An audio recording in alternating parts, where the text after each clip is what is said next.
I can't survive it.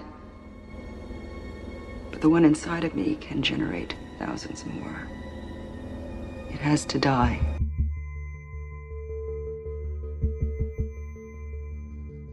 Aliens vs. Predator: Requiem.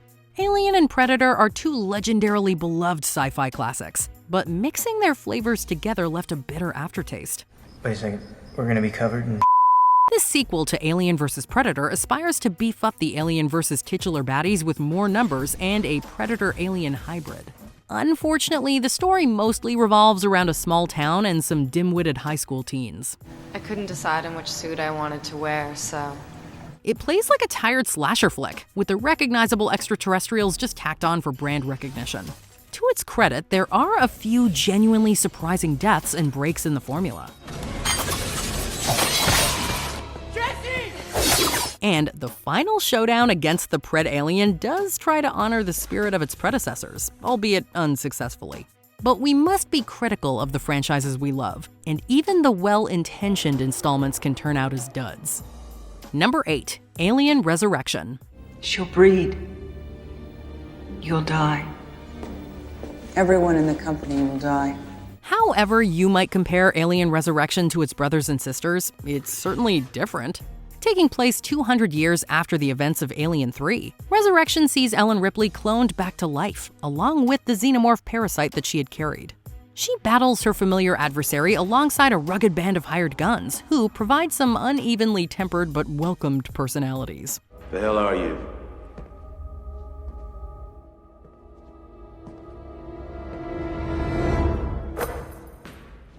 It feels decidedly like an action movie, mostly dropping the ominous foreboding that was ever present in its precursors.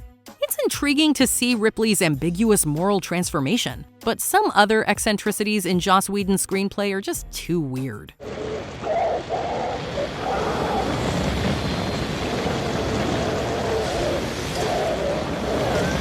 And at the time, the muddy reception from viewers seemed to indicate that this then tetralogy had unimaginatively run out of gas. Number 7, Alien 3.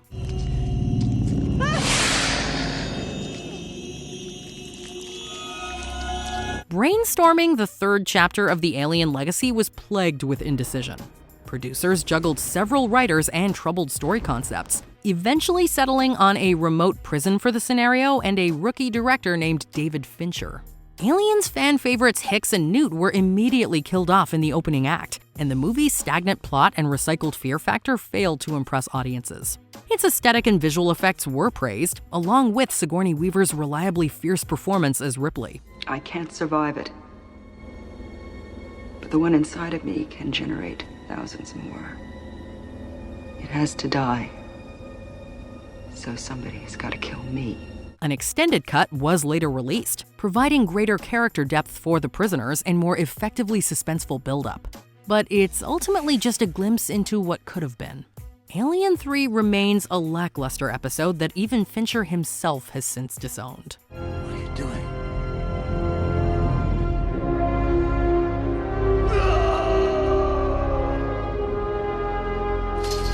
Number 6, Alien vs. Predator.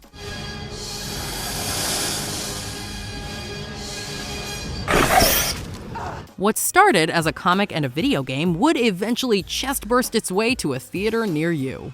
AVP matches up the Yaoja and Xenomorph species in an epic interstellar battle royale, with disparate results. This whole thing was a trap. After discovering a pyramid that's straight out of Ancient Aliens, a team of explorers ends up caught between the space beasts. Though the human characters are forgettable, you might be surprised by all the moments of bloody fun hiding in these 100 minutes. Even the negative reviews use phrases like, quote, a surprisingly good time and, quote, great creature punch-ups. True, it's a mostly brainless monster flick, but it owns its status as pure popcorn entertainment. You are one ugly mother. Though not for everyone, AVP delivers exactly what the movie poster teases.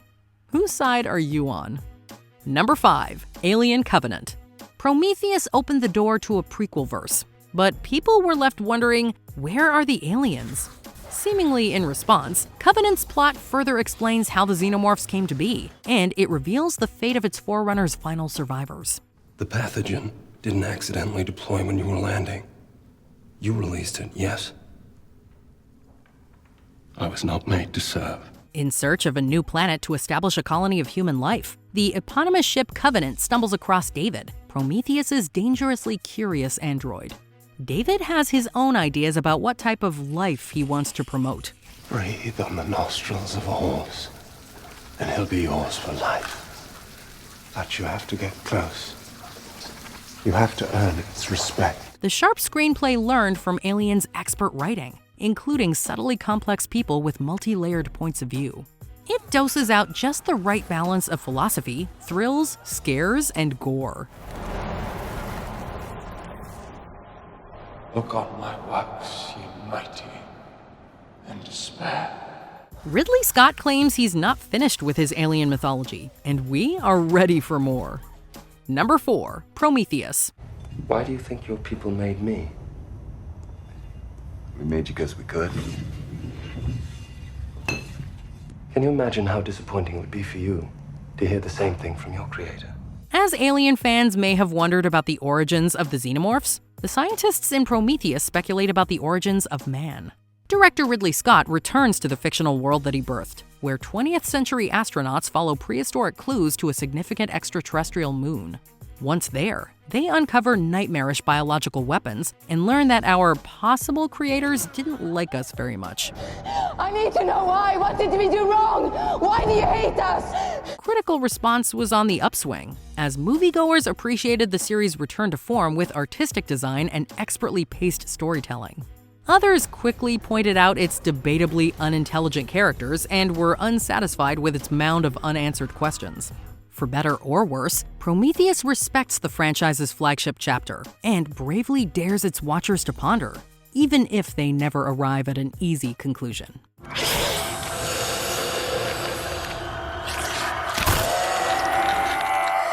Number 3, Alien Romulus. Are you sure you want to do this? Director Fede Álvarez is an ideal candidate to return Alien to its horror roots, delivering the scariest installment in decades. Álvarez accomplishes this with blood-curdling cinematography and a lean towards practical creature effects. In addition to horror, Romulus brings heart back to the franchise, with Kaylee Spaney's Rain and David Johnson's Andy sharing a meaningful family dynamic. Is this really where you want to spend the rest of your life? You know I don't.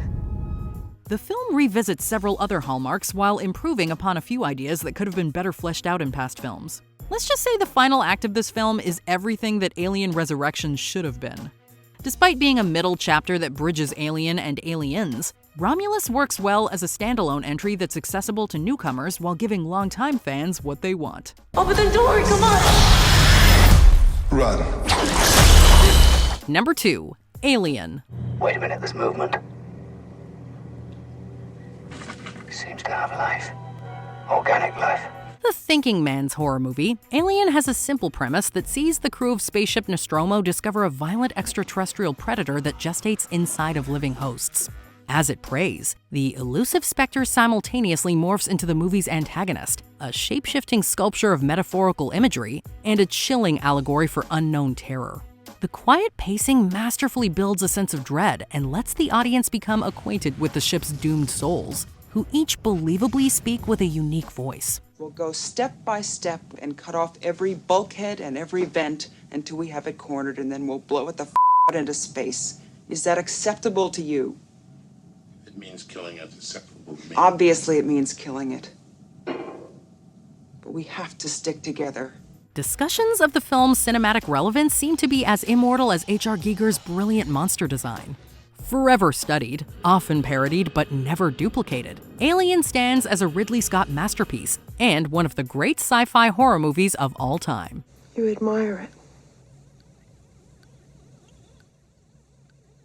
I admire its purity. Number 1, Aliens. A council of AI synthetics could endlessly debate our winner, and they'd still never agree. I prefer the term artificial person myself. Aliens might be just as perfect as the original, and both of their stories even share a similar dramatic structure. Each outlines a disastrous investigation to the same desolate planet, though James Cameron's direct sequel follows a squad of Marines and multiplies the xenomorph enemies. Sigourney Weaver earned an Oscar nomination and solidified Ripley as an enduring feminist icon. Get away from her, you bitch! While it's arguably more of a war film than horror, the follow-up to Alien still shares the thoughtful apprehension and thematic subtext. But with its likable protagonists and emotional subplots, Aliens is accessible to those uninitiated with the genre. It is a triumph of cinema. Game over, man. It's game over. Which Alien movie still haunts your dreams? Discuss in the comments below. Oh!